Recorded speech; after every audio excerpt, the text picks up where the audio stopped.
Well, hello there. I'm going to show you some monumental vistas in Utah and Arizona. A few vistas and a few monuments in that part of the world. Just to begin with, a little bit of orientation. This is a map of the United States, in case you didn't realize that. And the particular area we're focusing on is Norwood. And our son and his family live there, so for that reason we tend to visit that area quite frequently. And that's the particular area that we tend to focus on when we tour around while we're staying there. So the particular area we're focusing on, these few states, Norwood is up there in the top right hand corner, and Monument Valley you can see down there on the left side further down. That's one of the main areas we'll be looking at during this presentation, so that just gives you an idea of the area we're looking at and the distance between them. In case you think this is all a bluff, you are absolutely right. Bluff is the name of the town in Utah where we decided to base ourselves for this short trip that we did just for a couple of days to look around that area. But before we tell you any more, I have to explain something that's quite interesting and something that I wasn't aware of until a few years ago. When you look at a map of the United States, you see all these state boundaries and you think, oh, there must be lots of places where the four states come together, like with four corners, like an intersection. But in fact, there aren't that many. In fact, there's only one, and that's this particular spot here, where the four states of Arizona, Utah, Colorado, and New Mexico come together. And not surprisingly, that place is called Four Corners. And because of that, we decided, we've driven past Four Corners area a few times that had never really checked it out. So this time we decided to head to Bluff from Norwood, but we decided to go via Four Corners Monument.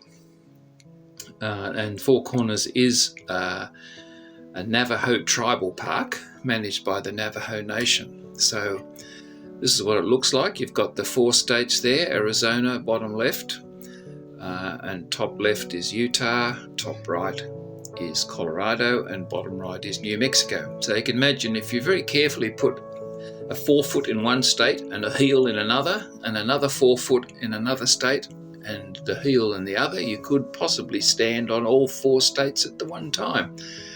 And look, here's Jan doing exactly that. And just to show you that I can do it too, there I am with a foot or a bit of a foot in each state. So Four Corners is a busy place, and you have to form a queue to get a chance to take a photograph with one of your parties standing on the Four Corners. Of course, because it's the US, you don't actually form a queue, you form a line. But this little place here, this is the inn that we stayed at in Bluff, a cute little place to base ourselves for a couple of days. Nice breakfast area out the back of the rooms there in the distance where we would sit each morning, and this was our view each morning as we have breakfast, looking out on some of the fascinating rock formations in Bluff. And this particular one, called Twin Rocks, tends to dominate the town of Bluff as you drive in and as you move around the small town. And that cafe there, as you might expect, is called the Twin Rocks Cafe, and is a good place to eat. Bluff has some interesting architecture, and there's another resort in the area which demonstrates the type of architecture that you see in this part of the world. Of particular interest in Bluff is the Bluff Fort, which is the main attraction in the town, and this recreates life from the early days, and the interesting thing about it is entrance is absolutely free of charge, so it's a great way to learn a little bit about the local culture. Each of these cabins is set up to recreate what life would have been like in the early days, and each one is centered around one of the particular local families set up the way that they would have had it at that time.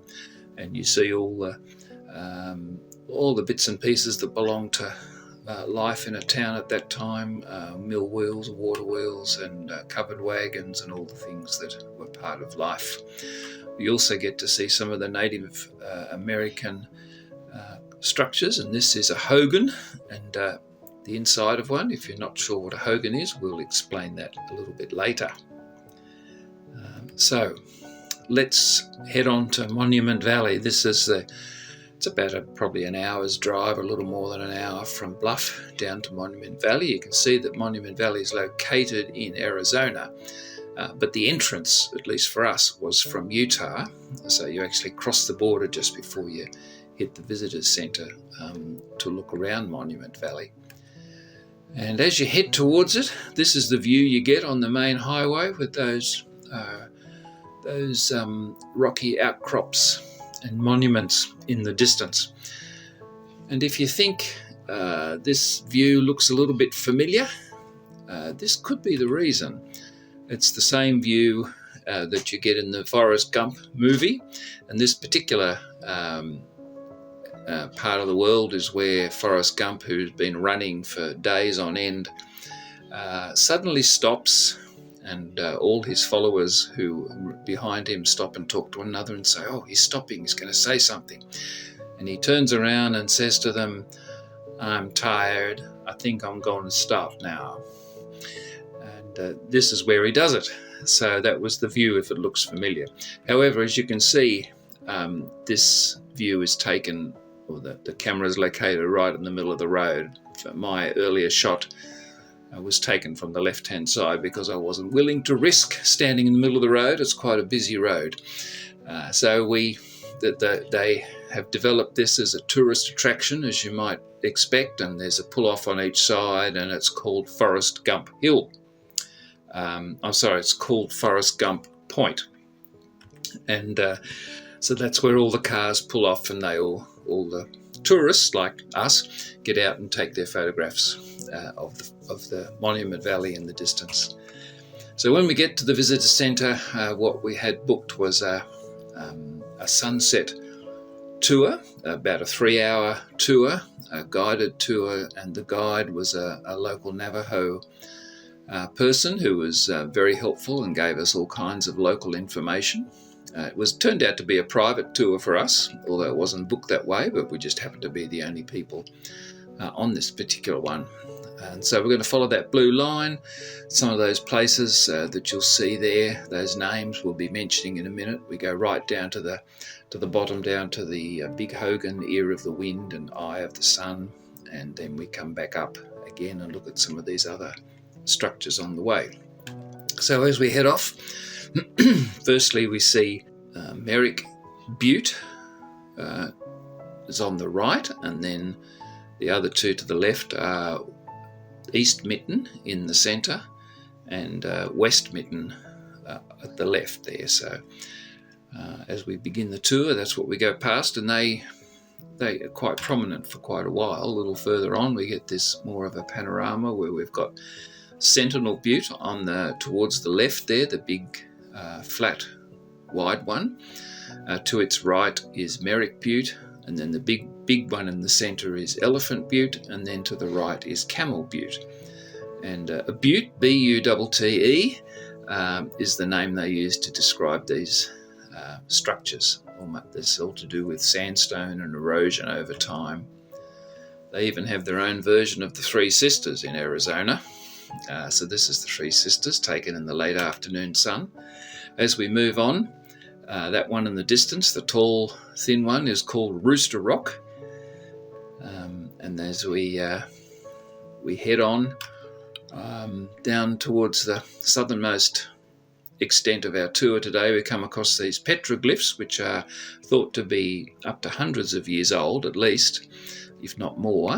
And these are Native American carvings from earlier years. And these particular ones are located at this spot, which is called the Eye of the Sun.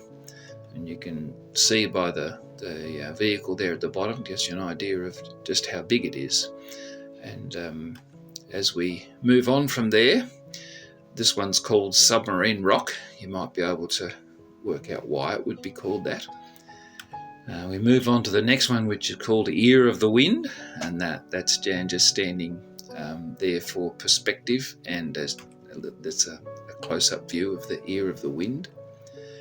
As we move on, we come to the Big Hogan, which I hinted at before. A hogan is the traditional house of the Navajo people. It's usually built round, made out of wood, and then sealed on the outside with mud, and has a hole in the roof to allow the smoke from the fire or the stove to escape. So this was thought to look like a big hogan, so it's called the Big Hogan. But it has an added feature, and that is that you can see in some ways it forms the silhouette of an Indian with the water staining down there that depicts the warrior's hair. So it has a sort of a double significance. That's just looking up to the top of the Big Hogan, and then as you turn around, you look back out through the entrance. That's what you see. So we move on again. Now we come to Spearhead Mesa, and you might be able to work out why that's called Spearhead Mesa. But by now, near the end of our tour, we're getting back. We are actually back at the visitor centre, and we've stopped there on the edge of the escarpment along with hundreds of other people waiting for the sunset, waiting for the sun to lower in the sky. And so we just give a few views of these three buttes. That's again West Mitten on the left, East Mitten in the centre, and Merrick Butte to the right. And as the sun gets lower, the view changes. And there I've just thrown Jan in to adorn the view, just for effect. And as the sun sets, the light continues to change. So it's time for us to jump in the car and head back to Bluff, which is about an hour away, and it'll be dark by the time we get back. But the next day we undertake what they call the Trail of the Ancients, which was suggested to us by the Bluff community as a good way to see the sites of that area. It's called that because it visits many of the sites of the Navajo and the Utes and the other early Puebloan people who lived and farmed in this area up until around 1300 AD. So for us, it was about a 200-kilometre journey following that blue line. We're going to take you down to firstly Gooseneck, and then the Mexican Hat, and then the Valley of the Gods, then the Mocky Dugway, natural bridges, and finish with the Butler Wash ruins. So I'll show you in a bit more detail. Firstly, Gooseneck State Park. This overlooks the deep canyons formed by the San Juan River, and it's heading on towards Lake Powell. It'll eventually drain into Lake Powell. But this is the way it's carved and eroded over time, these deep canyons. So it's really quite a spectacular sight. And as you leave that area, we're able to see what was called the Navajo Tapestry, caused by upward shift of the earth followed by erosion over time. And there's another view of the same thing. We now move on to a rock structure called Mexican Hat, which is named that because it supposedly looks like a sombrero, and it gives the nearby town of Mexican Hat its name. So from there we move on to the Valley of the Gods. That's a 30-kilometre road loop past some interestingly named rock formations. The ones we see here are the Settling Hen Butte on the right and Rooster Butte on the left.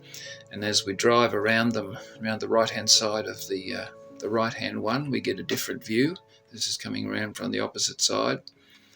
And then as we move on, we get Franklin Butte on the left, named because it presumably looks like Benjamin Franklin, and then Battleship Rock in the centre. And this next one is called Lady in the Bathtub. Although I'm not so sure that zooming in on a lady in a bathtub is a good idea, I did that anyway. So here is the lady in the bathtub. And then as we head out of the Valley of the Gods towards the east, we can look to see the seven sailors, they call it, the seven structures in the distance as we leave the valley. The next thing we're going to show you is a somewhat exciting drive up Utah's answer to Jacob's Ladder. If you've had any experience driving up Jacob's Ladder to Ben Lomond, you'll know that can be an exhilarating drive at times. This one is similar but just bigger, grander scale. It's called the Mocky Dugway, and it's a very spectacular drive indeed. I actually took this shot off the internet because I couldn't really find a place to safely stop and take a photograph of my own. It's just a little bit too narrow, and we were concerned about having to pass anybody coming down the other way. The term Mocky is derived from the Spanish word which used by the early explorers to describe the Pueblo Indians in that area, and also the culture of the Puebloan people in that area. And a dugway is a term used to describe a roadway that's been carved into a hillside. So that's the Mocky Dugway. So although I didn't take a photograph halfway up, I did shoot this one from the top looking down, and I think you might be able to make out the wreckage of a vehicle on the right hand side. A few people have come to grief here over the years. In the last couple of decades there have been a couple of recorded deaths. So it's quite a spectacular road. But from further along the top of the escarpment you can get these views from a place called Muley Point, looking back towards Monument Valley in the distance. So again, this rather typical scenery in this area, very spectacular indeed. Now as we head north from there, we see the Bears Ears in the distance, those two structures, and they're part of the Bears Ears National Monument. Now, a national monument is a park that's declared by the president, and this one was declared or established by Barack Obama in 2016. Can't be a national park unless it gets congressional approval, but if the president approves it, it's called a national monument. Now, we didn't actually go into the Bears Ears National Monument as such, but we did go to the Natural Bridges National Monument, which is quite close by. And there are 3 natural bridges that are on display there, as well as quite a few other things. This is the first one. It's a little bit hard to make it out, so I've zoomed in on it, which is that one there, just slightly to the left of centre. This is Sipapu Bridge. And then the next one is Kachina, and I'm not talking about the cafe in Frederick Street here in Launceston, but this is the Kachina Bridge, as you can see here, you can in fact hike along between all these bridges down the bottom of the valley looking at them, although this was not a good time of the year in our opinion for doing that. Being the summertime, there were lots of afternoon thunderstorms almost every day, not really conducive to walking out in the open. So we just confined ourselves to short walks from the car. The final one is the Owachomo Bridge, which you can see in the centre there. And then from there you can get a nice view of the Bears Ears in the distance. There's a close-up for them. The next one we move on to is called the Mule Canyon Interpretive Site, and it's a set of interesting ancestral Puebloan structures that date back to 1000 AD or thereabouts, very old indeed.